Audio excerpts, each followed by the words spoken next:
Görəsən, qonşu görəsən tok qoşmayıb be. Deyirlər, əlini dalını yoxlayanda heç olmur.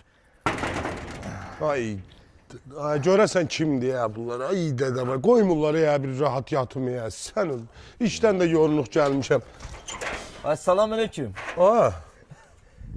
Sən yaşayırsan hələ. Ay, sən üzündə abır yoxdur. Mən sana o boyda tokta verdim. Sən yenə də yaşayırsan. Qonşularına sağ ol. Onlar səni bastırıb torpağa çıxartmasaydılar. Sən indi bəlkə də yox idin. Ay qonşu. Hə. Bir də araba ver də. Ustalar həyatda iş görür. Qız kəsərəm. Sən əlinlə mən neyniyəcəm? Bezmişəm onun əlindən. Ay, sağ ol. Kömək elə. Ya, qolum. Ay. Hala, götür çıx get. Ay qonşu. Nədir? Qolumu arayıraq. Kömək elə.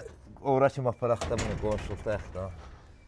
Deyirəm Allah ki, sən mənim o ürəyimin yumuşaqlığından istifadə edirsən də, mənim o içimdəki insan sevgisi. Qonşu. Onlar otur mən ora kimi aparır. Qıçım da ağrıyır. Hə. Vapşi gəbura sən bir dənə. Gəbura mən sənin maşınına aparıb düşürəm. Nə yaxşı, nə yaxşı. Qonşular ürəkdir. Sən gəbura. Qonşu ürəkdir.